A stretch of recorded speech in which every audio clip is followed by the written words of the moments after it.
In March of 2019, NASA announced that we're finally going back to the moon in 2024, and this time, it's to stay. While we've had many orbiters and landers on and around the moon in recent decades, we haven't sent a person to the moon since December 1972, over 46 years ago.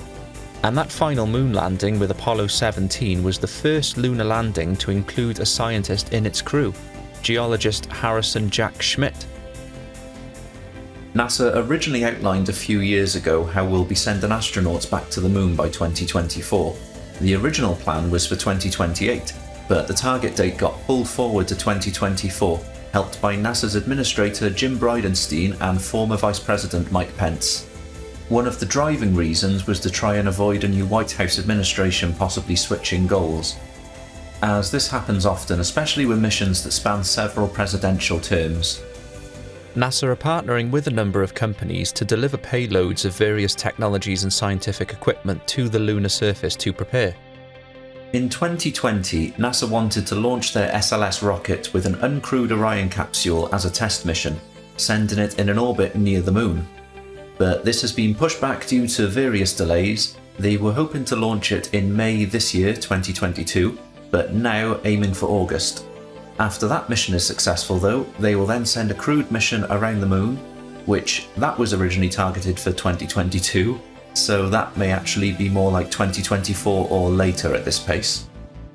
Then, following that, one of their commercial partners will supply the first module for the Gateway, which will be the power and propulsion module to start, which will then gradually be built on over time, almost like a mini space station, providing scientific observations and communication.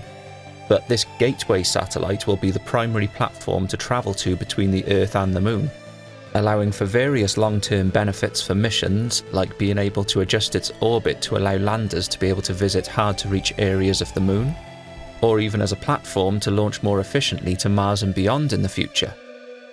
They then want to send a lunar rover to the lunar South Pole to search for water ice, as we know there's trillions of tons worth in the shadowed craters.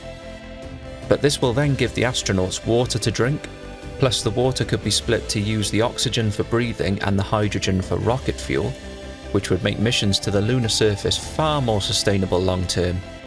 2024 is when they want to be in the position to launch the SLS for the third time, finally sending astronauts back to the surface of the Moon, where they'll stop at the Gateway, then take a lander down to the lunar South Pole, where we'll set foot on the Moon for the first time in over half a century. As NASA are also looking at purchasing a commercial lunar lander, it looks like Blue Origin's Blue Moon lander is a solid contender for that, which Jeff Bezos only also revealed recently. But we'll also have to see if any other companies develop a lander which can compete with the Blue Moon lander, as there's still a few years to go. Over the subsequent years, there will be additional modules proposed and built for the Gateway, which NASA would quite like to adapt to be able to send humans to Mars in the 2030s. But we'll have to see about that. The focus now is actually getting back to the Moon between 2024 and 2028, and the sustainability of our lunar presence before seriously considering humans to Mars. Plus, humans to Mars is part of Elon Musk's primary objective, so I wonder who will win the humans to Mars race.